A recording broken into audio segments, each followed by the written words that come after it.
Praise God. So, ito na mga kapatid. Ito yung binigay sa akin ng ating Panginoon. At nag-iisip ko, Lord, paano ba ito?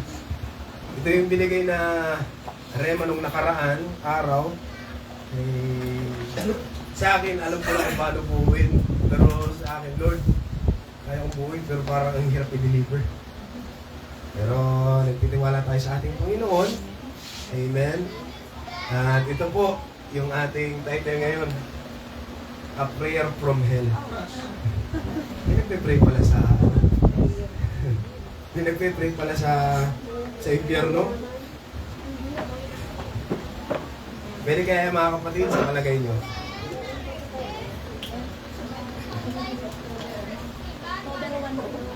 Praise the Lord. Ito ang binigay po ni Lord na mensahe para sa linggong ito. At ito po ay sa Lucas chapter 16.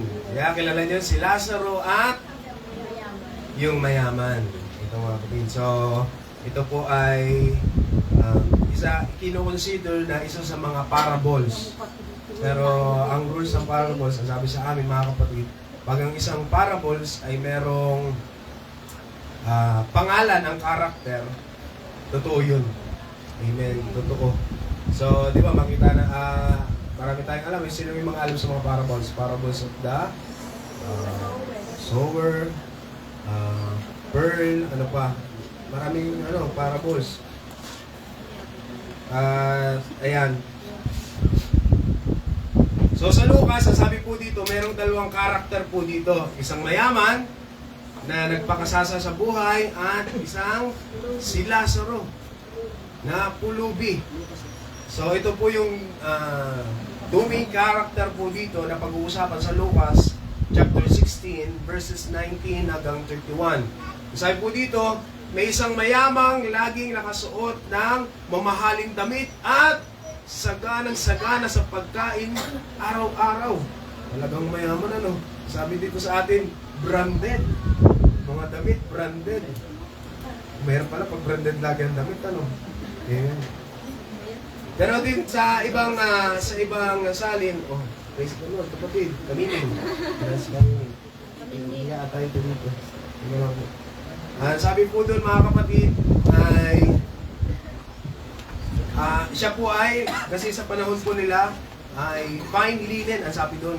Fine linen, yun po yung kanyang suot. Yung suot ng mayayaman, laging naka-purple.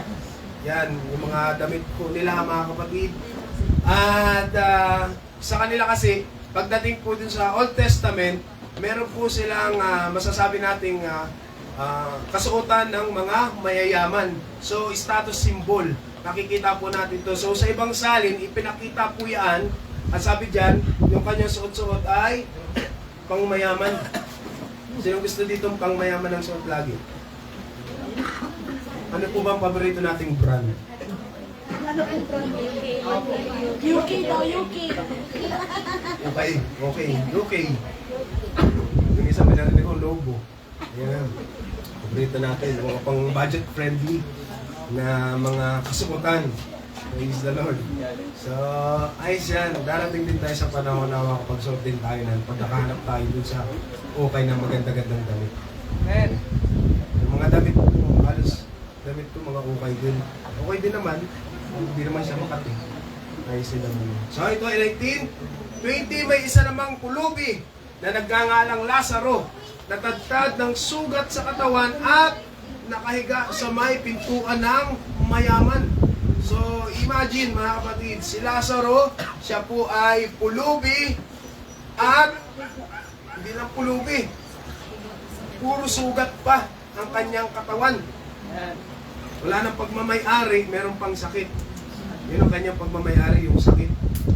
At nakahiga sa pintuan ng mayaman. Sa hangad na matapunan man lamang ng mga mumong nahuhulog mula sa hapag ng mayaman, at dooy nilalapitan siya ng mga aso at dinidilaan ng kanyang mga sugat. So sa pagkain mga kapatid, di ba alam naman natin yan. Sino nakapunta po dito sa mga restaurant?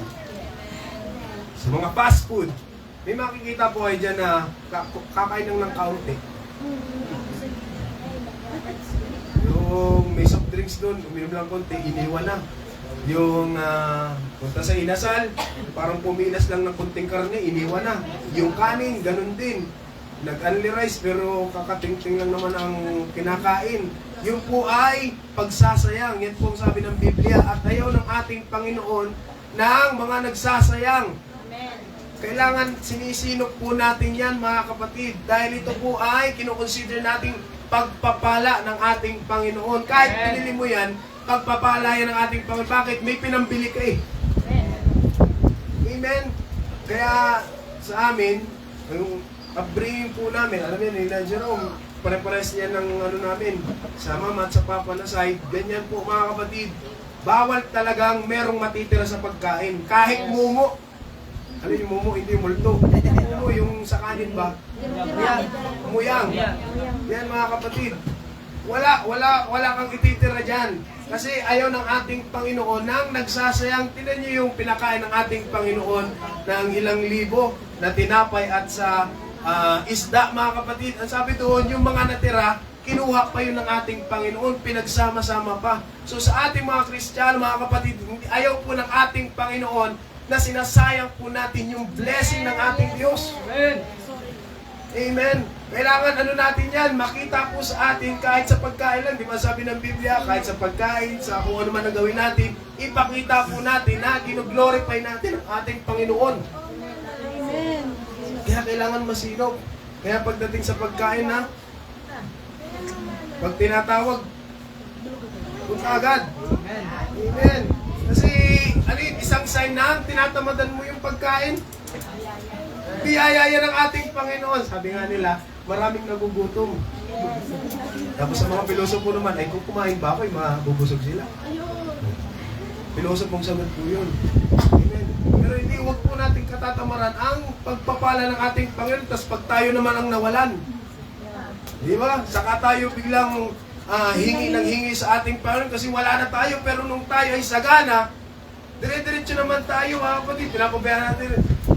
Kasi pakiramdam natin, kaya nating bilhin ang lahat ng bagay kapag meron tayo. Kaya kailangan maging masinop ang bawat isa sa atin. Natanda ko pa mga kapatid, talagang pinapagalitan kami. Ubusin mo yan, kinuha mo yan eh. Ganyan lagi, pinapagalitan kami. Kung hindi mo ubusin yan, anong gagawin mo? Kakain ka, papaluin ka. Amen. Kaya ganito na katawan ko ngayon eh. Inubos ko lahat sa inyo. Tirador. Pinapaubos sa akin lahat. Hindi, pinalaki kami ng ganyan mga kapatid. Kailangan masinop. Dahil ariin nating pagpapala ang lahat ng tinatanggap po natin. Amen po ba mga kapatid? Mga nanay, tuwa yung mga yan. Hey, pastor, pakan mo pa. Amen.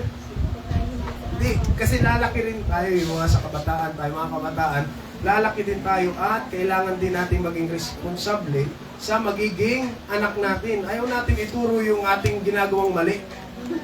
Pero ginagawa. Di ba? Sino gustong magulang ng magturo ng mali sa kanyang anak? Masalo nang tayo ay kinikilalang Kristiyano. Sino?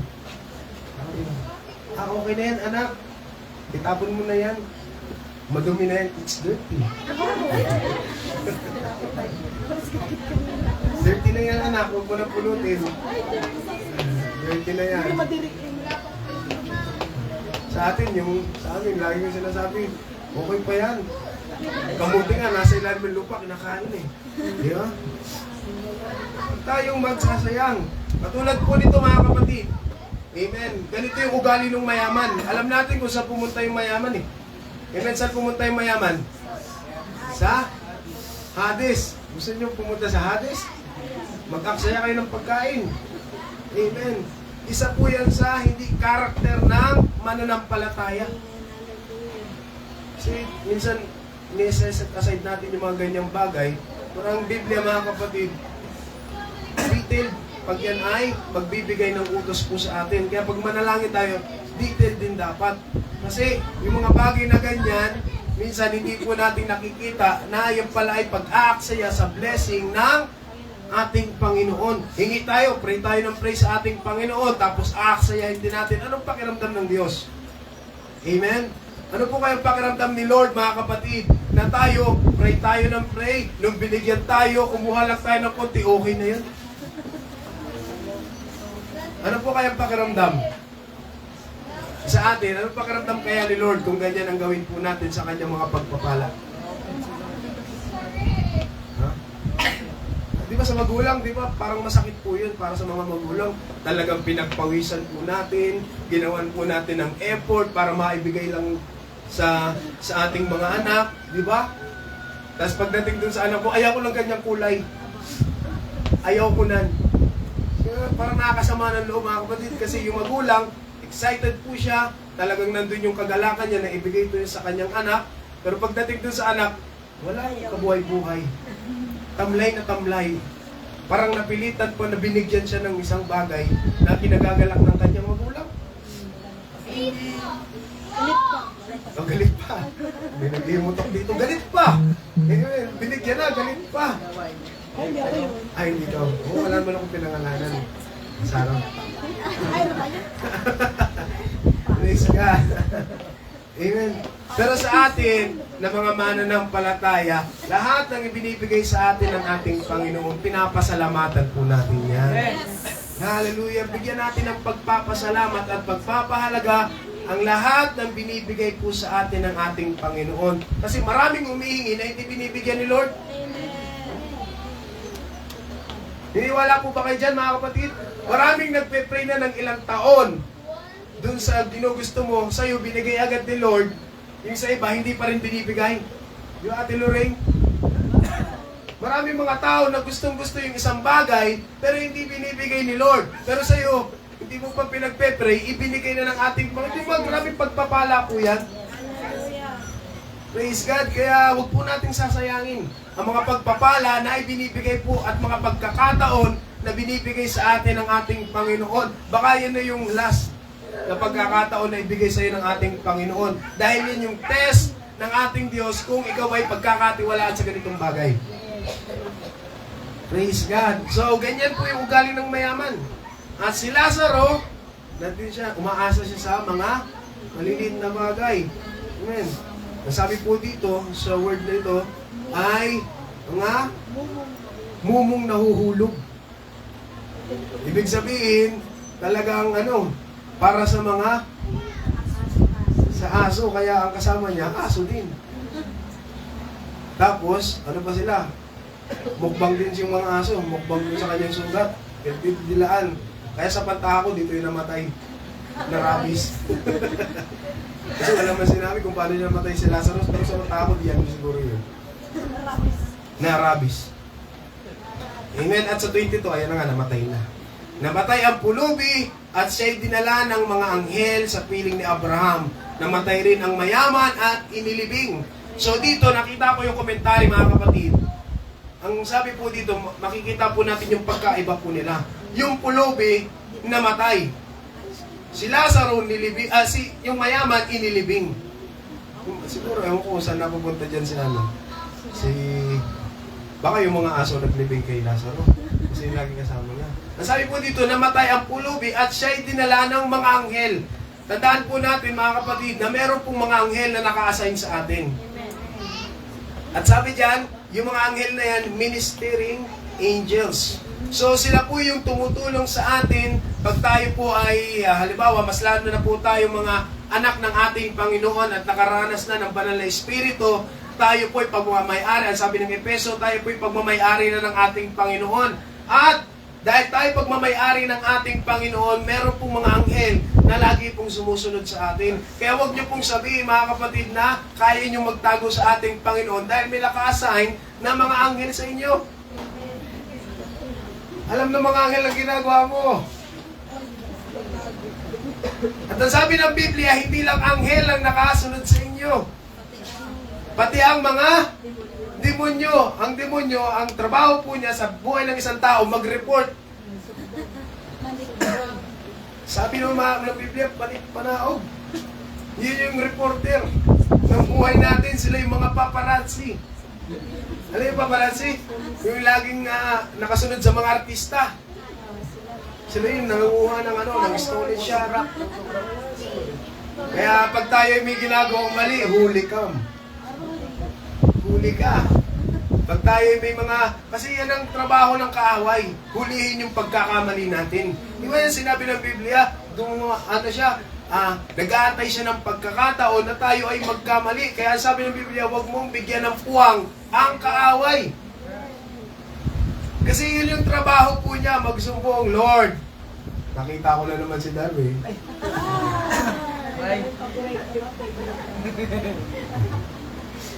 Meron ganitong ginawa.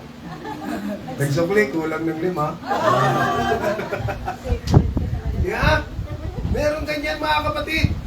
At huwag tayo matutuwa pag merong inire-report ang kaaway. Matuwa tayo pag minire-report ang mga anghel. Lord, nag-pray na naman siya. Lord, narito, nagtapat na naman. Lord, nagtagumpay na naman. Di ba mas masaya mga kapatid na ang ating report sa buhay natin sa pang-araw-araw ay good report. Hindi, huwag tayong masaya na ang kaaway ay magiging masaya. Dahil marami tayong ginagawa, lukuhan sa harapan po ng ating Panginoon. Tandaan po natin, lahat po ay hayag sa mata ng ating Panginoon. Walang makakapagtagong tao sa ating Diyos dahil ang ating Panginoon, kita niya ang lahat ng bagay. Praise God. Kaya sabi po dito, may ministering angel na dumating at kinuha po si Lazaro at dinala po kay Abraham. Mamaya, pag-ausapan po natin yan kung saan po yan. At ang sabi po dito, namatay rin ang mayabang. Sorry. Mayabang siguro din kasi branded lang yung damit eh. Mayaman at inilibing. Ang sabi po dito ng komentary mga kapatid, ang pagkakaiba po ni Lazaro at ng mayaman, yung mayaman, ang sabi dyan, pag mga pag-usapan pa natin dire-diretso, yung mayaman, siya po ay nagpakasasa sa buhay. Lahat ng kasaganahan sa buhay ay kanyang nakamtan hanggang sa maging kamatayan po niya ay nandun pa rin, inilibing. Ibig sabihin, merong honor. Kasi ang isang tao, pag inilibing, nire-respeto po yan. Amen? Pero yung mga hindi nire-respeto, yung binabaon na lang sa lupa basta. Kasi wala naman siyang ano eh. Ha? Tapos sa ilog, o takpan lang ng dyaryo, lagay sa sako. Yung mga walang walang nagmamahal, mga ganyan. Pero dito, hanggang sa kanyang kamatayan, nung mayaman, meron pa rin pagpapahalaga po sa kanya. Nandun pa rin yung kanyang, masabi po natin na siya po ay ino-honor ng mga tao lang. Amen. So, ito po, namatay, yung pulubi. Ang kagandahan, afterlife, yung pulubi, ang kasama anghel. Amen. Amen. Pinaglingkuran po siya ng mga anghel. At sabi, tatanungin nyo, Pastor, paano naligtas yung pulubi? Hindi man nag-church yan eh. Hindi mo nagtatights. Hindi mo nahayo, hindi mo nagba-Bible reading. Ito na lang. Palit kayo ng pwesto ng pulubi. Ikaw yung maraming sugat sa katawan. Kung ayaw mo mag-church, kailangan maging pulubi ka. At pulubi, maraming sugat sa katawan. Padilaan mo yung sa sugat. At sigurado, diretso ka sa langit. Siguro. Hindi ito mga kapatid, sabi yung explanation dito, wala namang iisipin ng kamalian nito eh. Pulubi na lang siya, ang kanyang iniisip kung paano siya makakain. Makagawa pa ba yan ng kasalanan? Yeah. At hindi pa naman ito yung setting mga kapatid na dumating na hindi ito yung setting mga kapatid na ipinako ng ating Panginoon. Kumbaga yung way of salvation po natin ay hindi pa katulad po niya. Hindi pa panahon. Ang way of salvation natin ngayon, hindi natin pwedeng tularin po ito. Iba na po kasi yung way of salvation natin ngayon. Kailangan na natin manampalataya, magpabautismo at mabautismohan sa banal na espiritu. Yan na po yung way of salvation natin. Pero sa panahon ito, hindi pa yun. Hindi pa ganun, kaya hindi natin pwedeng maging excuse to. At yung katulad yung isa pang in-excuse ng mga tao, yung nasa katabi ng ating Panginoon sa krus.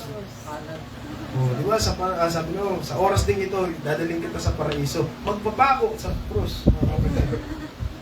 Yung gusto mapunta sa langit tayo, mag-church. Kaya magtatapat. Sayang mga kapatid, kinuha.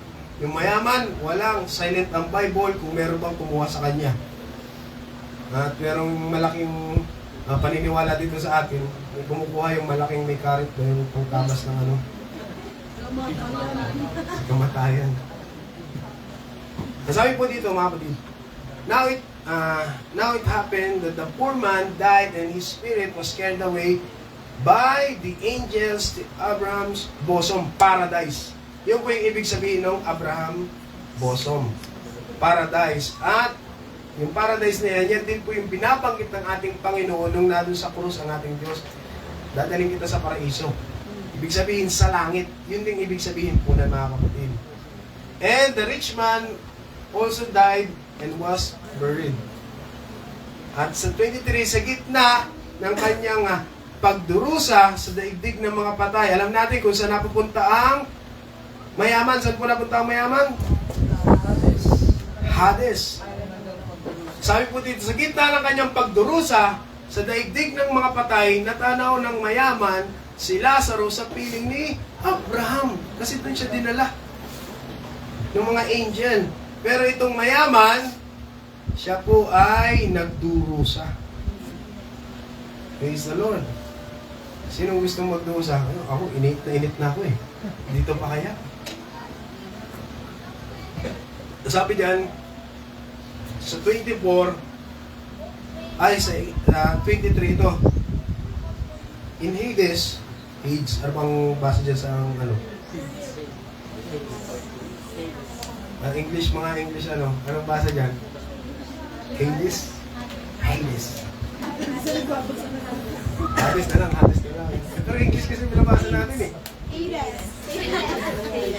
The realm of the dead. Ito pong ibig sabihin nun, yung lugar ng mga patay. Being in torment, he looked up and saw Abraham far away and Lazarus in a bosom paradise. So, ito, titingnan po natin yan mamaya, yung Hades na yan na sinasabi po dito. Pero sa 23, sa Tagalog, ang sabi niyan, yung lugar ng mga patay. Ano po, realm of the dead. At dun sa lugar ng mga patay na yon, ang sabi diyan, doon po yung pagdurusa. Kaya sumigaw siya, Amang Abraham, maawa po kayo sa akin. Utusan po ninyo si Lazaro na isawsaw sa tubig ang dulo ng kanyang daliri at basain ang aking dila dahil ako'y naghihirap sa apoy na ito. Kung nasa matinong kaisipan, bakit yun ang kanyang request? Hindi.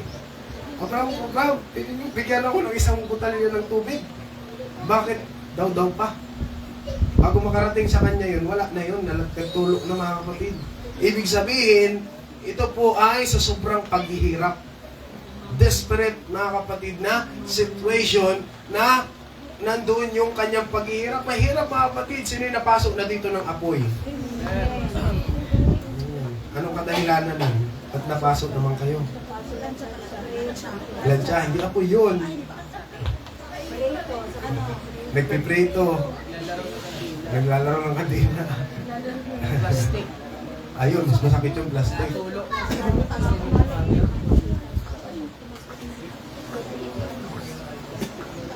So ito po yung sinisigaw po ng mayaman. Nakita niya si Lazaro. Kaya pagdating po sa kabilang buhay, ang sabi dyan, ang sabi ng Biblia at ng mga scholars, mabubuksan na po yung ating pangunawa. Pangunawa, mga kapatid. Yung dating karunungan, kaalaman po nila nila Adan at ni Eva ay magkakaroon tayo. Mabubuksan natin. Hindi naman nagpang-abot si yung mayaman at si Abraham. Paano niya makikilala si Abraham yun? Di ba? Mali ba nun? Sa daming tao sa langit, mga kapatid, malaman niya kung sino si Abraham doon.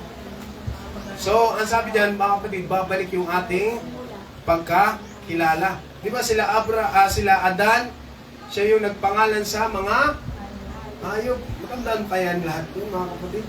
Sa dami ng hayop. Hayop talaga. Sa dami ng animals. Yung mga kapatid na pinangalanan niya. So, tayo mga kapatid, mabubuksan po yung ating karunungan katulad ng sa lugar, nung panahon nila, Adan. Mga kapatid, so makikilala po natin kung sino yung mga tao po doon kahit hindi natin nakilala dito sa buhay na ito. Nakaroon tayo ng ganong pag-iisip. So 25, ngunit sumagot si Abraham, Anak, alalahanin mong nagpasasa ka sa buhay nung ikaw ay nasa lupa. At si Lazaro naman ay nagtiis ng kahirapan. Subalit ngayon ay inaaliw siya rito, samantalang ikaw naman ay nagdurusa riyan. Amen? So mahirap mga kapatid, na tayo po ay nag-i-enjoy kung ano man ang ini-enjoy po natin dito sa lupa na hindi po natin iniisip yung kasunod na buhay po natin. Maraming taong ganyan sa atin, mga kapatid, makakakilala natin, enjoy na enjoy po sila sa gawaing makamundo na hindi po nila iniisip na meron pa palang isang buhay na kailangan paghandaan na nandito po ngayon. Kaya sa atin na tayo po ay naglilingkod at nagpapakatapat sa ating Panginoon, mas maigi pa mga kapatid na tayo ay nag-i-enjoy sa pananampalataya at the same time, mag-i-enjoy po tayo sa langit, sa piling ng ating Panginoon. Hallelujah! Ang kaaway, ang gagawin niya po yan, tayo ay i-deceive. Pagbibigay po yan ng mga gandang bagay para alisin po tayo sa pananampalataya. Maging maingat po tayo sa ating mga nakikita, naririnig, hallelujah, dahil yung mga bagay na yan ay pwedeng magpalayo sa atin sa harapan ng ating Panginoon, sa piling ng ating Diyos. Ngayong nalaman na po natin na dapat tayo ay magtapat, sumunod sa kalooban ng ating Panginoon, gawin na po natin yung mga bagay na ito. Kasi mahihirapan po tayo. Katulad po nito, sinabi ni Abraham, kilalang kilala niya po yung mayaman. Sabi diyan, nagpakasasa ka. Kaya mahirap din mga kapatid, na tayo ay busy sa buhay pero hindi tayo nagbibigay ng oras sa ating Panginoon. Wala namang sinabi ang Diyos na huwag ka na magtrabaho. Huwag ka nang mag-enjoy sa mundong ito. Hindi naman mga kapatid, hanggat tayo po ay balanse. Ano po, tayo ay hindi ko naman sinasabi mga kapatid na huwag tayo mag-enjoy sa lugar, sa mundong ito. Meron talagang may enjoy tayo sa mundong ito. Punta ka dyan sa sa view deck. Ang gandang enjoy yung nilikha ng ating Panginoon. Makita mo, bundok, dagat, karagatan, gawa ng ating Panginoon. Pwede mong enjoyin yan. Ginawa po yan ng ating Panginoon para i-enjoy po natin. Pero yung masasamang ginawa ng mundong ito po yung hindi po dapat natin i-enjoy. Amen. Pero ang sabi nga nila, bakit ang sarap ng sama? Ang sarap ng bawal. Di ba? Hindi ba kayo nagtataka dyan? Alam ng bawal, pero ang sarap gawin. Nakaka-addict. Ang alak, mapait, pero maraming nulong. Nag-i-enjoy. Ang sigarilyo, nakita natin bago sila bumili, yung kaha, merong cancer doon. Naubusan ng ilong. Ano pa ba? Nagkaroon ng cancer, pero hit pa rin. Pero alam nilang masama yan. Marami ng cases. Tingin ka sa YouTube, anong effect, cause, mga kapatid, ng mga lung cancer, ano yung mga sakit na related sa mga ganitong bisyo. Makikita po natin yan. Makikita natin, kahit anong ilagay nyo, yung mga causes ng mga ganito, marami. Hindi lang isa. Pero bakit ginagawa pa rin? Impluensya po yan ng masama. At alam natin na walang makakapasok. Pero ang sabi ito, mahirap. Kasi meron po silang inaasahan. Kaya sa atin, mga kapatid, okay lang na may ini-enjoy po tayo dito sa mundo, pero wag yan higit pa sa pag-i-enjoy natin sa pananampalataya. So, may nag-i-enjoy sa pag-aaral. Hindi naman kayo natutuwa sa pag-aaral. Nagimamukha ni Ate Lorraine, parang ngayon niya mag-aaral. Hindi, yung iba kasi, nag-i-enjoy din naman sila sa pag-aaral. Kahit mahirap, nagiging challenge sa kanila, na-enjoy nila. Sa trabaho, na-enjoy natin yung ating trabaho. Kasi gusto natin ito. O, no choice na lang tayo. Yung mga ganun Di ba may mga ini-enjoy po din tayo. Pero ang payo mga kapatid, huwag po tayong hihigit sa kagalakan na meron tayo sa church, sa paglilingkod, sa kaharian ng ating Panginoon. Kung paanong nagagalak ka mga kapatid sa ginagawa mo sa labas, dapat mas higit na may kinagagalakan po tayo sa loob ng kaharian ng ating Panginoon. Para hindi po masabing nagpapakasasa po tayo sa buhay na ito. Pagod na pagod tayo sa trabaho, pagdating mo sa church, doon ka tutulog, kapahingahan.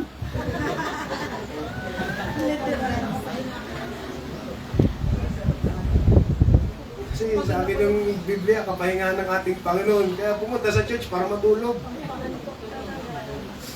Tapos meron pang sa amin noon, sa Lucena, meron daw isang matanda, laging ang sabi sa kanila, may insomnia daw.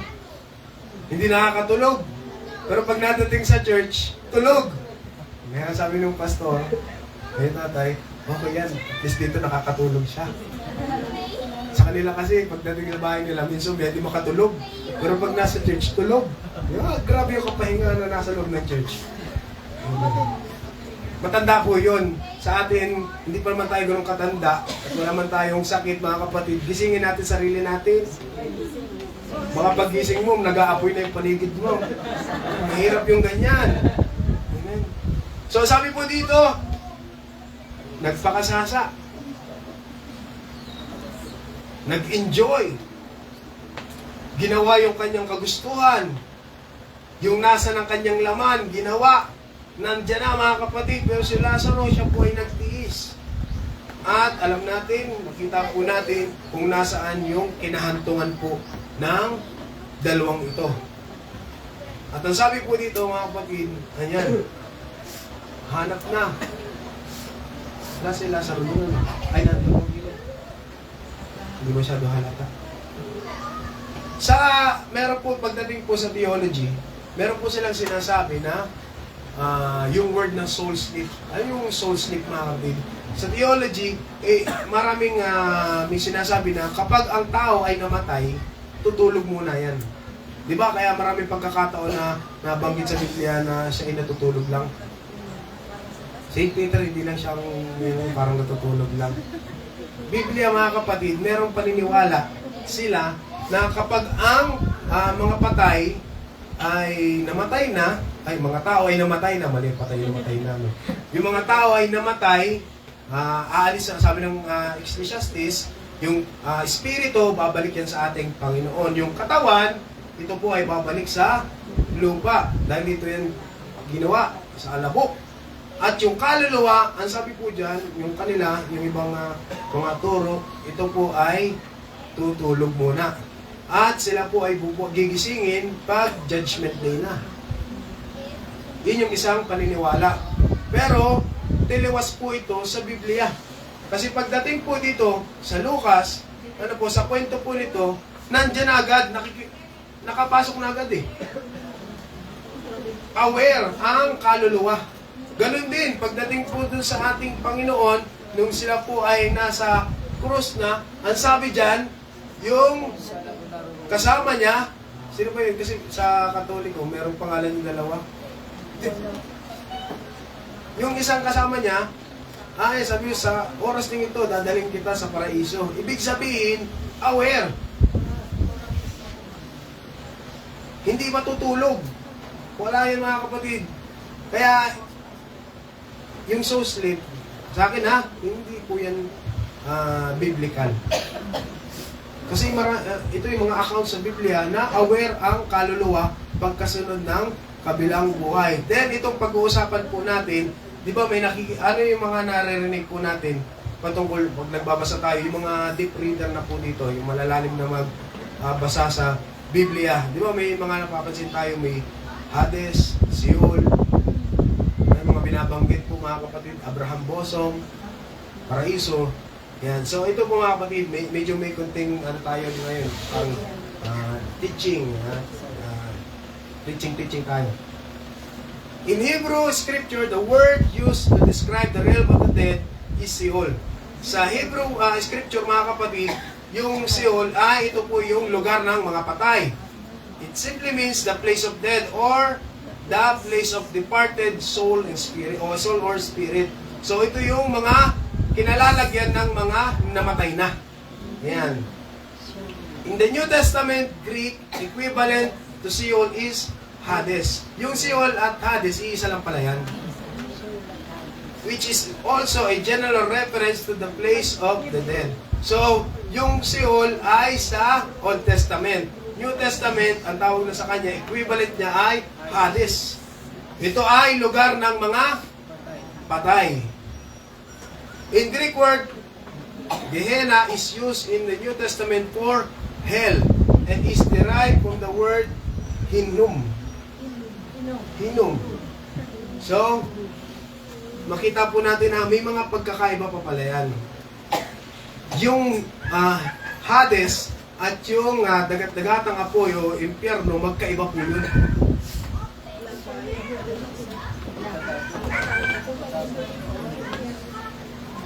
Other passages in the New Testament indicate that Sheol or Hades is a temporary place where souls are kept as they await the final resurrection. So yung Sheol o Hades, ito pala ay parang dyan, waiting room para sa final purgatorio.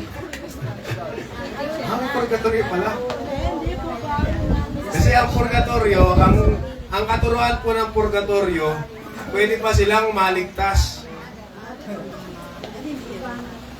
Pero dito, yung Sheol, yung pinaglagyan ng mayaman, pinaparusahan na agad. Habang naghihintay, pinaparusahan na. Kaya, alam niyo mga kapatid, yung purgatorio, doktrina lang po yan na ginawa ng Katoliko para maipagawa yung St. Peter Basilica. Yun po yung pinaka-root kung bakit gumawa ng ganong doktrina. Kasi pagkakakitaan nila para magkaroon ng panggawa ng St. Peter Basilica, yung headquarters ng mga... Kasi bayad, di ba? May bayad yun. Papabayad. Tapos pag tinanong mo yung pare, Father, nakaalis na po kaya yung aking nakaalis na po kaya yung panalangin po natin? Ito mo hindi sasagot. Hindi mo pwedeng sabihin, isang paa na lang, nasa kunting panalangin po, makakaalis na yung paa. Paano nyo po nalaman? Basta nararamdaman ko lang. Mahirap yan. Amen. So, isang mga kapatid, yung Sheol, ito, yung Hades, ito pala yung isang temporary place, pero na, ang nangyayari, pinapahirapan na.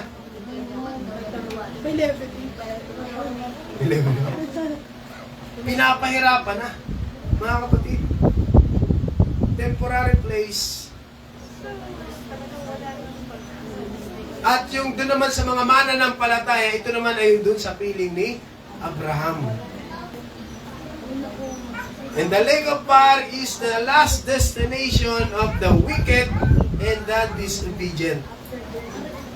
Sa mga pasaway po dito, hindi naman kayo masasawa, hindi naman kayo masasama, pasaway lang. Ganun din. Doon din ang punta. Kaya sabi po ng pahayag, at ang kamatayan at ang Hades ay ibinulit sa dagat-dagatang apoy. Yung mga laman, mga kapatid, ng Hades, pagdating sa Revelation, yung mga laman nun, isasalin pa sa dagat-dagatang apoy.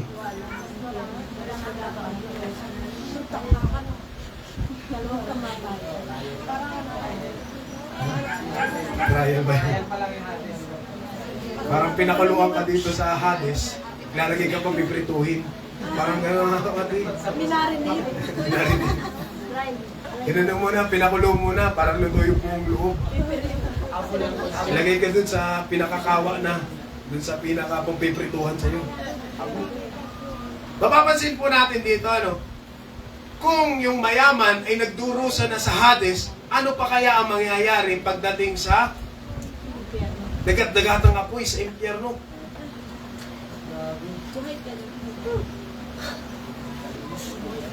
Sinong gusto makatesting? Gusto maka-experience? Kaya sabi sa 15, at kung sino man ay hindi masumpong ang nakasulat sa aklat ng buhay, ay ibinulit sa dagat-dagatang apoy. Kaya kung ang ating pangalan ay wala pa sa langit, merong waiting. May nag-aantay para sa inyo. Ang dagat-dagatang apoy. Tatanungin natin, Pastor, paano malalaman na nakasulat na ang pangalan sa langit? Madali lang yan. Sumunod lang tayo sa ating Panginoon. Kailangan meron tayong banal na espiritu na yan ang patunay na tayo po ay nakasulat na. Kasi hindi po bibigyan ng banal na espiritu ang taong masama. Amen. Ang taong nagre-rebelde sa ating Panginoon, ang taong hindi sumusunod sa kalooban ng ating Panginoon, hindi po yan bibigyan ng ating Panginoon. Dahil ang banal na espiritu, ito ay isang banal na bagay na dapat nasa taong malinis. Kasi sabi ng Efeso, pag may banal na espiritu tayo, may down payment na sa atin ang ating Panginoon. Ibig sabihin, nakasulat na. Pero lapis pa lang yan. Nabubura pa. Hanggat na dito po tayo sa lupa, mga kapatid, may chances, malaki ang chances na mawala yung ating pangalan sa langit. Kaya ang kailangan natin, i-remain natin yung pangalan natin na nakasulat po doon sa pamamagitan ng sa pamamagitan ng pagsunod natin at paggawa sa kalooban ng ating Panginoon, na lagi nating makita ang ating sarili na tayo po ay pinupuspos ng banal na espiritu ng ating Panginoon para malaman po natin na nasa kalooban pa ako ng ating Panginoon. Binigyan pa ako ng pagkakataon, binigyan pa ako ng banal na espiritu, kaya napakahalaga po ng banal na espiritu. Ayaw natin dyan sa dagat-dagatang apoy. At alam nyo ba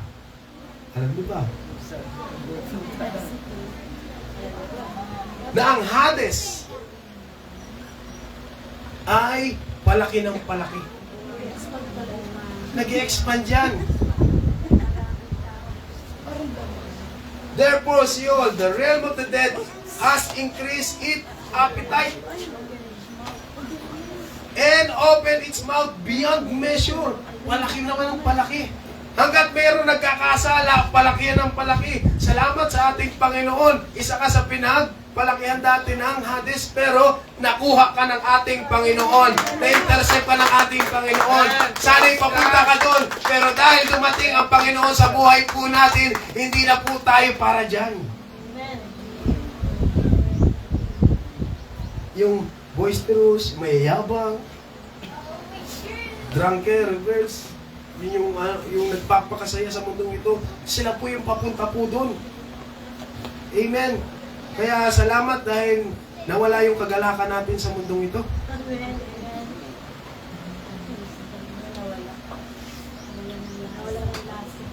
Nawalan tayo ng panlasa, naging matabang na yung mga pangkamundong bagay para sa atin. Amen. Sino dito yung malaki ang patutuo na malaki nang nagbago sa kanya? May malaking patutuo. Ayaw naman talaga sa ganitong gawain. They despise this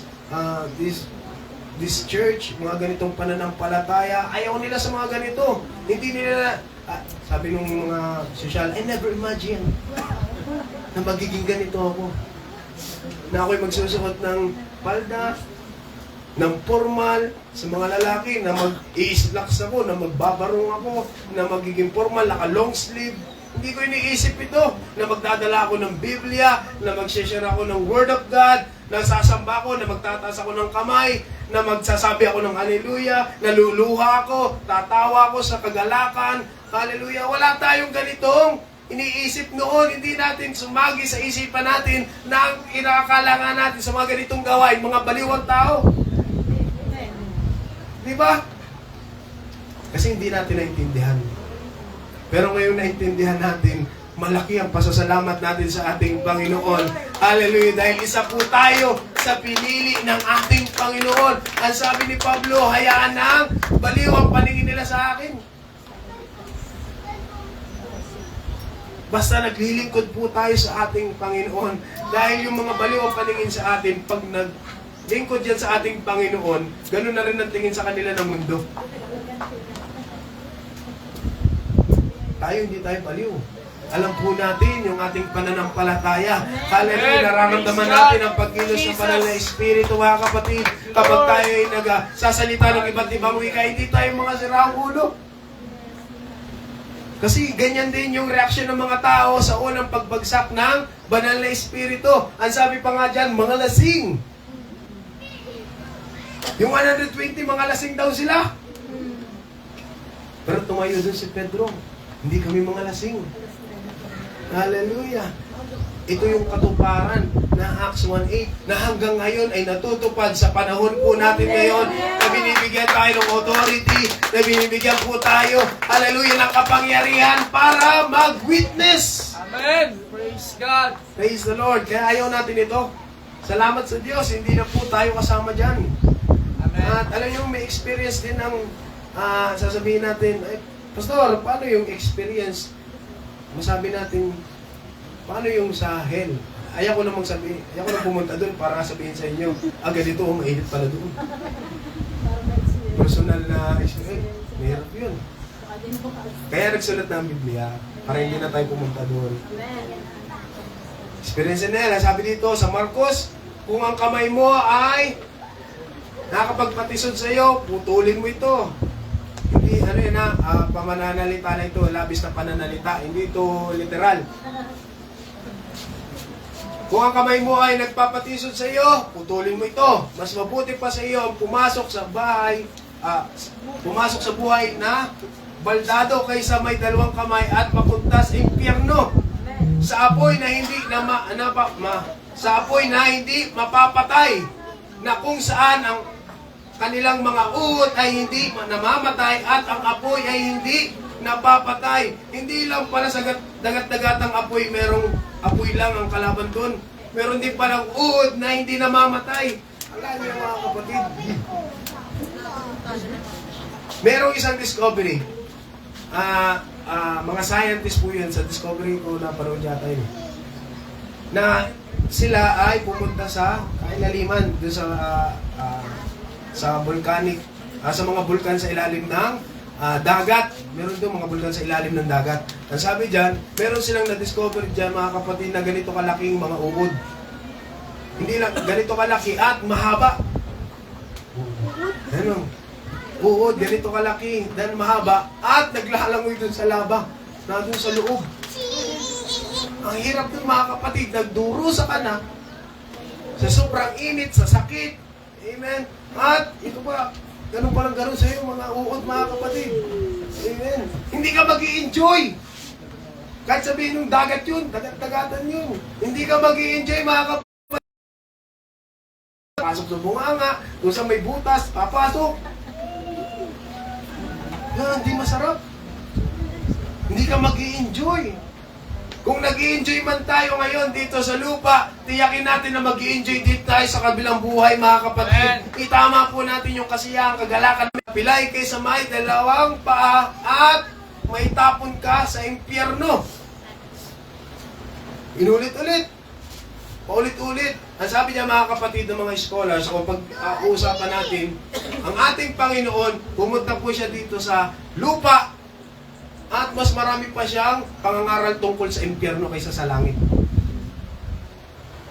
Mas marami siyang binanggit patungkol sa impyerno kaysa sa langit. Kasi gustong bigyan ng diin ng ating Panginoon na wag kayong pupunta sa impyerno dahil hindi nyo talaga magugustuhan. Di ba? Ganyan din naman sa atin pag nagwa-warning tayo, paulit-ulit po yan para hindi po gawin. Patuloy na ma-remind kasi mahirap po talaga ito. 7, ganun din, pag ang mata mo, lumutin mo, mas mabuti pa sa iyo ang pumasok sa kaharian ng Diyos na may isang mata kaysa may dalawang mata na ibubulit sa impyerno. Akalain yun, mga kapatid.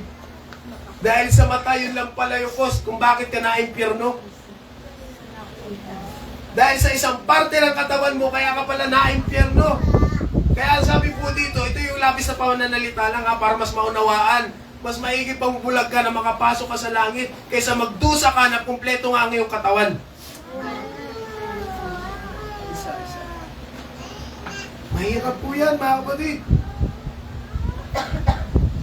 kung saan ang kanilang mga uod ay hindi namamatay at ang apoy ay hindi namamatay. Pasok po natin lagi sa isipan po natin yan. Pag gagawa ko ng mali, may impyerno ako, yari. Sa Lucas, darating ang mga tao buhat sa silangan, sa kanluran, sa hilaga at timog, at kakain sila sa handaan sa kaharian ng Diyos. Sinong gusto pumunta po dito mga kapatid? Amen. Amen. Kasama natin sa hapag ang ating Panginoon. Nag-i-enjoy tayo. Nagkwentuhan tayo, Lord. Alam mo ba, nung nasa lupa ako, ganito yung paglilingkod na ginawa ko sa iyo. Makikita mo yung testimony, maririnig mo yung testimony ni Peter, maririnig mo yung testimony ni Pablo, yung mga apostol, yung mga nagtagumpay. Makikita mo sila at ikaw, isa ka rin sa mag-share. Lord, alam mo ba, nung naglilingkod ako sa lupa, ganito yung ginawa ko. Meron mga bumagsak man yung aking pananampalataya noon. Pero salamat po sa iyo, Panginoon, dahil ako'y nakabalik sa pananampalataya. Di ba, ang sarap yun, mga kapatid, na habang tayo ay na doon sa hapag kasama ang ating Panginoon. Nandun yung, di ba, ganyan yung masayang pamilya, yung nag-uusap-usap pag nasa kain. Kapag nakain, sino ang ganyan sa kanila? Yung nagtatawanan, habang nagkakain-kain, mga kapatid. Kasi banding yan eh. Ganun din. Ang sarap din nun mga kapatid, nasa langit tayo, kabanding natin ang ating Panginoon na sineshare natin yung mga pagtatagumpay, yung mga ginawang pagtatagumpay sa atin ng ating Panginoon. Pero sabi po din ng Matthew, ngunit ang mga taong dapat sana'y kasama sa kaharian ay itatapon sa kadiliman. Mananangis sila doon at mangangalit ang kanilang mga ngipin. Bakit kaya magngangalit, mga kapatid? Tanong nung iba, ano po pag wala ng ngipin? Magngangalit po kaya yun? Bagang sa bagang. Hindi. Pag dumating tayo sa buhay na ito, mga kapatid, maging masama o mabuti, babaguhin ng ating Panginoon ang katawan.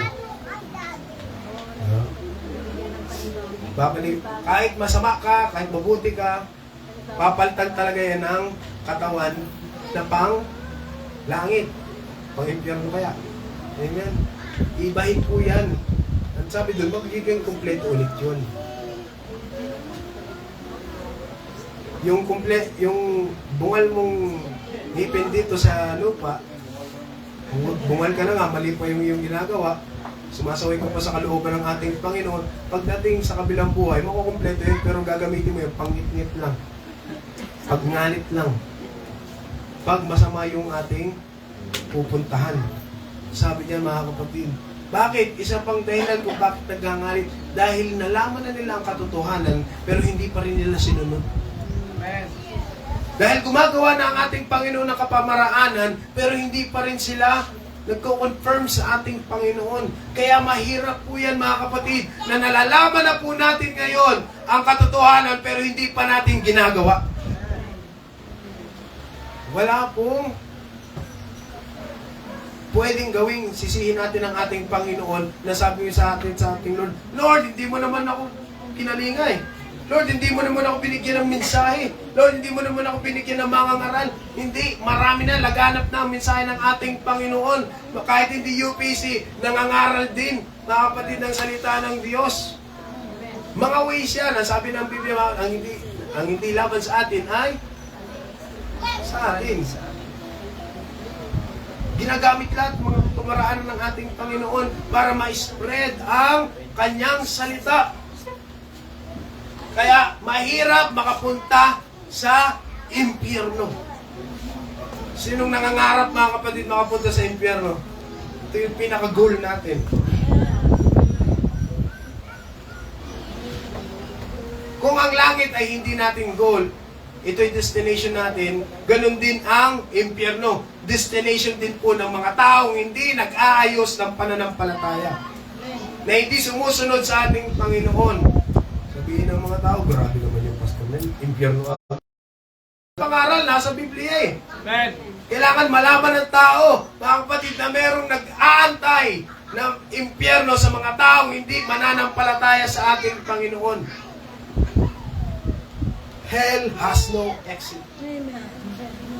Once na dumating ka dito, kaya hanggat pwede ka pang makapunta sa langit, punta ka na mga kapatid, maglingkod na tayo, magtapat na tayo, bumalik na tayo sa kalooban ng ating Panginoon.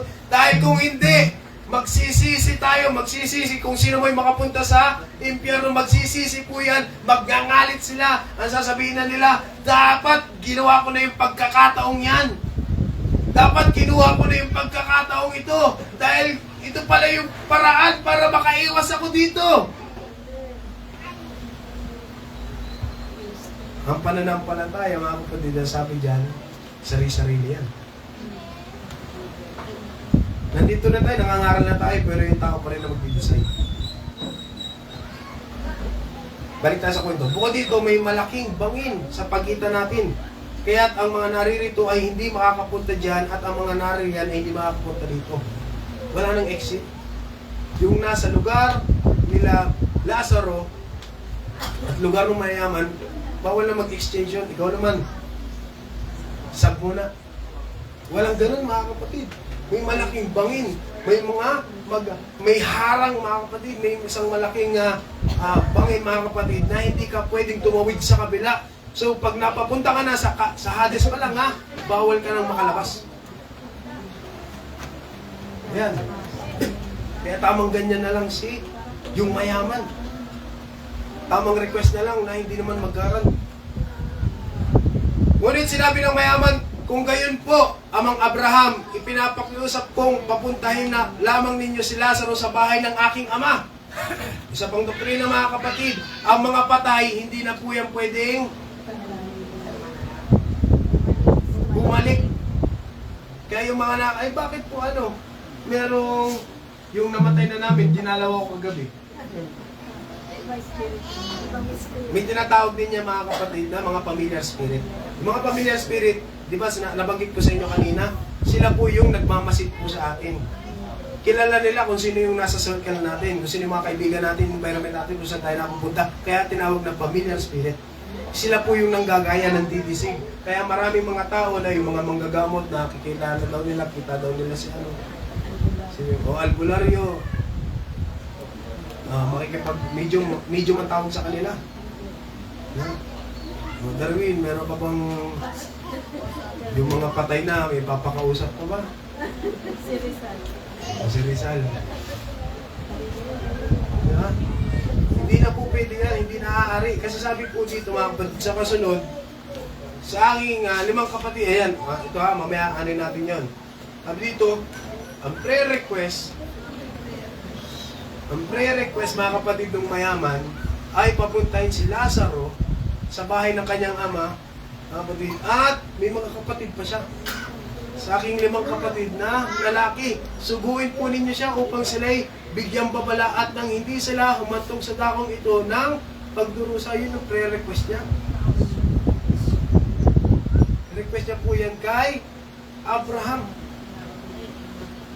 Ngunit sinabi sa kanya ni Abraham, nasa kanila ang mga kasulatan ni Moses at ng mga propeta. Iyon ang kanilang pakinggan.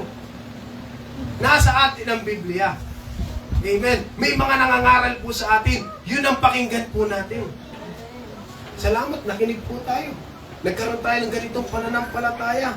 Hindi na natin kailangan, mga kapatid. Yan sabi, mga kapatid, ng 30. Sumagot ang mayaman, hindi po sapat ang mga yun. Sabihin, talagang sila, matitigas ang puso. Ngunit kung magpapakita sa kanila ang isang patay na muling nabuhay, magsisisi sila tatalikuran ang kanilang mga kasalanan. Yun yung request, mga kapatid, ni yung mayaman. Kasi kilala niya yung kanyang mga kapatid. Hindi basta-basta naniniwala. Huwag ako, iba na lang. Parang ganyan. Kailangan kilala nila si Lazaro eh. Si Lazaro lagi pong nasa gate ng kanilang bahay. Kilala nila yun. Matay na ito Ba't ito'y biglang nabuhay? Sinabi niya sa kanya ni Abraham, kung ayaw nilang pakinggan ang mga sinulat ni Moses at ng mga propeta, hindi rin nila paniniwalaan kahit isang patay na muling nabuhay. Kasi hindi inaalaw yan ng Biblia, mga kapatid, na merong isang patay na babalik sa... May isang pagkakataon sa Biblia kay Saul. Kay Saul, mga kapatid. Nabubalik yung isang propeta para pagsabihan si Saul kasi mali na yung kanyang ginagawa. Pero ang Diyos na may kakayanan po yun, inalaw yun. At propeta naman yun. Hindi basta-bastang tao. Kaya sabi po dito mga kapatid, kanya-kanya talaga ang kaligtasan. Kasi ang sabi po dito, kung ayaw nilang makinig sa salita ng Diyos, sa Biblia, ano po, sa mga mangangaral, wala nang magagawa dun ang langit. Kasi nasa sa desisyon po yun ng tao. Salamat dahil tamang desisyon ang ginawa po natin. Amen. Ito po mga kapatid ang panalangin mula sa Hades. Mamaya yung hell. Prayer from hell. Amen. Ako naniniwala mga kapatid. Tayo ba, naniniwala po ba tayo? Doon sa mga sino ditong merong mga namatayan na kamag-anak, kaibigan. Siya dito. Meron na tayo, kamag-anak. Ako, dito po, mga sunod-sunod, namatay, dalawa agad. Then, at alam natin, base sa Biblia, mga kapatid, na sila po ay, bilang tayo ay mananampalataya, kilala natin yung pananampalataya nila. Kilala po natin yung paniniwalang meron sila.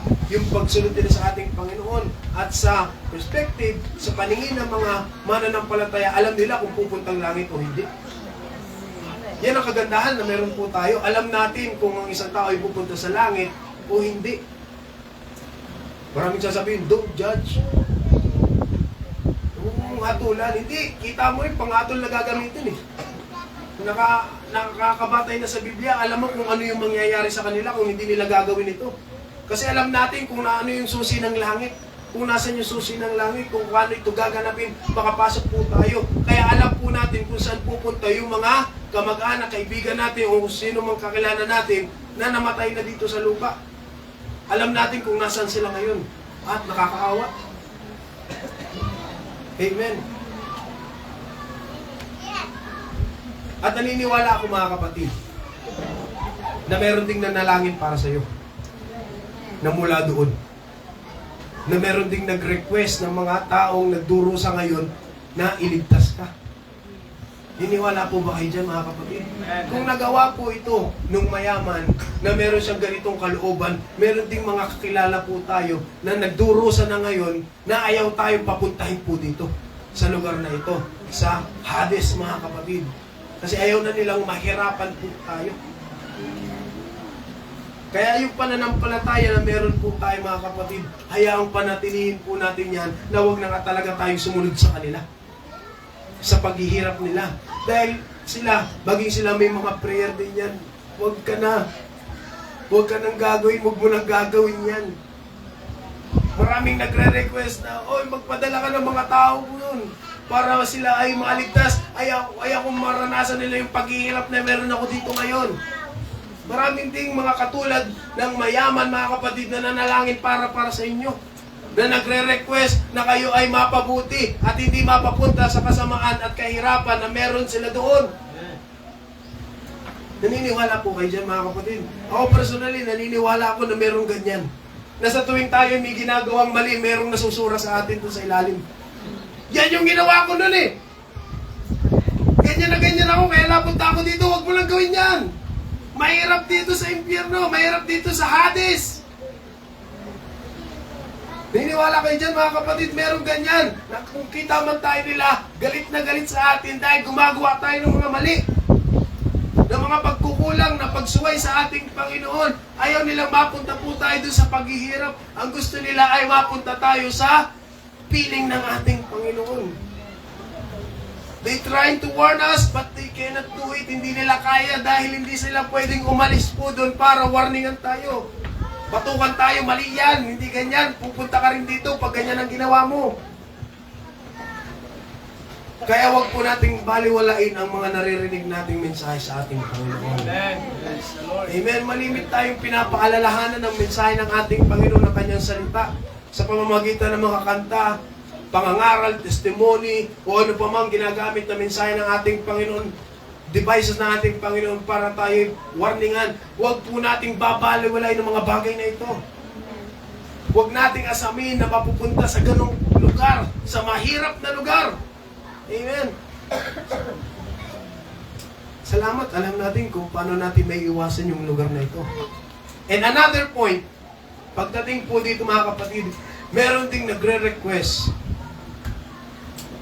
Lord, ay, si Abraham pala natin yun, no? O wala si Lord. Panginoon, padalan niyo si Abby dun sa kaibigan ko. Alam ko yung pananampalataya niya, pwedeng ganun. Alam ko yung pananampalataya ni Abby, tunay yung pananampalataya. Lord, utusan niyo naman si Abby na puntahan yung kaibigan ko, yung kamag-anak ko, yung nanay, tatay ko, para i-witness, para sharean, para hindi sila mapapunta sa ganitong lugar. Meron ding isang point na ganyan, naniniwala ko mga kapatid na merong sumisigaw ng ganyan. Lord, ipanadala mo itong kaibigan kong mananampalataya sa pamilya ko para hindi ko na maranasan, para hindi na nila maranasan yung nararanasan ko ngayon. Yun yung mga maraming panalangin sa impyerno, sa Hades mga kapatid, na sila'y naghihirap at marami silang nire-request na kung hindi man sila, yung kanilang mga magulang, yung kanilang mga kaibigan, yung kanilang mga mahal sa buhay, ang siyang wag mapapunta sa kalagayan nila ngayon. Merong ganyan mga kapatid, naniniwala ako na merong ganyan dahil yung mayaman may ganung pagkakataon, may ganun ng puso. Ganon din po sa atin. Naniniwala tayo na hindi lahat ng kaibigan natin, kilala natin ay nasa kapiling ni Abraham. Marami tayong mga kaibigan na nandoon, mga kapatid, nagdudusa ngayon sa Hades. At isa ito sa mga nire-request nila na wag na tayo pupunta po doon at tayo ay isa po, mga kapatid, na pumunta rin sa kanilang mga mahal sa buhay para hindi na nila maranasan yung nararanasan nila ngayon. Ito po yung isa pang puntos dyan, mga kapatid. Kaya sa atin, talagang kailangan po natin gawin yung mga bagay na ito. Dahil hindi lang utos yan ng ating Panginoon, may mga nagre-request din sa ilalim. Sa mga paghihirap, meron ding nagre-request na tayo ay pumunta rin para sa kanila. Para hindi na nila maranasan yung mga bagay na ito. Mahirap na yun Kasi minsan, yung drive na sa atin, sumusunod lang tayo sa kalooban ng ating Panginoon, okay yun. Pero meron pa rin iba na mag-motivate sa atin para i-share pa ang salita ng ating Panginoon. Para ipalaganap pa ang salita ng ating Panginoon. Kasi ayaw po natin na sila ay maghirap din. Sa ating nakaranas na ng kaligayahan, kagalakan sa pananampalataya, praise God, magpasalamat po tayo.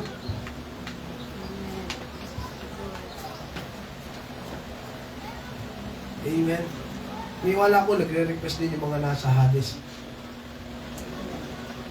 Isa tayo sa nire-request niya. Kilala ko si Joyce, amay pala ng palatayanan. Kilala ko si Gideon, may ganitong pananampalatayan. Padala mo sa ano dito. Marami nagre-request na tayong ipadala sa pamilya nila. Hindi lang natin naririnig. Pero ngayon, nalaman na natin na pwedeng may ganitong pagkakataon. Na tayo ang i-request para sa kanilang mahal sa buhay. Ano po yung gagawin natin? Ano yung gagawin nating tugon sa kanilang mga request? Amen.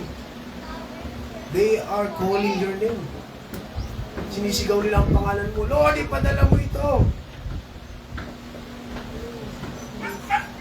Sinisigaw nila ang pangalan mo. To share the word of God, to witness, to win their loved ones. Sinisigaw po nila yan. Hallelujah. At sa ating nakatagpo sa tunay na pananampalataya, ayusin na natin ang ating paglilingkod. Ayusin po natin ang ating paglilingkod. Ito po ay hindi binigay ng ating Panginoon para ikatakot natin. Kasi kung hindi naman tayo dyan pupunta, bakit tayo matatakot? Ito yung pagpapaunawa lang po sa ating mga kapatid na pwedeng may ganyang mangyari po sa atin. Ayusin natin ang ating paglilingkod. Tandaan po natin, ang impyerno hindi po yan nakadesenyo para sa atin. Ang impyerno, sabi ng Mateo, yung impyerno, ito po ay nakadesenyo, nakahanda para sa diablo at sa kanyang mga anghel. Pero dahil meron sumasaway sa kalooban ng ating Panginoon, napapasama para sa mga anghel. Pero tayo mga kapatid, sa iba po tayo nakadesenyo. Tayo mga mananampalataya, iba po yung destinasyon natin. Sa iba po tayo nakadesign. Saan tayo nakadesign? Ang sabi dito, sa bahay ng aking ama ay maraming tahanan. Ang sabi ng English, in my father's house, there's many mansion. Kung hindi kayo, sabihin ko ba sa inyo na ako'y papanuno pangyanda ako sa lugar para sa inyo? At sabi ko rin, at kung kayo pumunta roon, ay maihanda po ng isang lugar para sa inyo. merong pinaghahandaan ng ating Panginoon na para sa atin. Ako'y babalik at kayo'y tatanggapin ko sa aking sarili upang kung saan ako naroroon, kayo rin ay naroroon. Yun ang gusto ng ating Panginoon, umalis ang ating Panginoon. Sabi niya, sandali na lang at hindi ninyo ako makikita. Yun yung sinasabi niya na siya umalis. Pero, sabi niya, sandali pa. Muli ninyo ako makikita. Ito yung pagbabalik naman ng ating Panginoon. Ang ganda sa English yan eh. A little while, and you will no longer see me. Ito yung pag-akyat ng ating Panginoon. Pine-prepare po yung lalagyan natin, yung lugar natin, kung saan tayo magsasama-sama kasama ang ating Panginoon. And again, a little while, you will see me. Pagbalik ng ating Panginoon, siguraduhin natin, kasama po tayo, hallelujah, sa kukunin po ng ating Panginoon. Hallelujah! Huwag nawa na dumating sa pagkakataon na isa po tayo sa mananalangin pagdating ng araw na hindi natin inayos yung ating pananampalataya. Nagpe-pray tayo hindi sa langit. Nagpe-pray tayo na doon na tayo sa impyerno kasi hindi natin inayos yung ating pananampalataya. Isa tayo sa na-request na katulad ng mayaman. Lord, alam ko ang pananampalataya, meron ako mga kaibigan dito. Isa tayo sa sumisigaw na, Lord, ipadala mo siya. Kasi nalaman ko na, ganito pala kahirap dito. Amen. Kaya, mga kapatid, ano gagawin nating tugon sa panalangin? Prayer from Hades, prayer from hell. Ano gagawin natin tugon? Ayusin po natin ang ating pananampalataya and share the Word of God.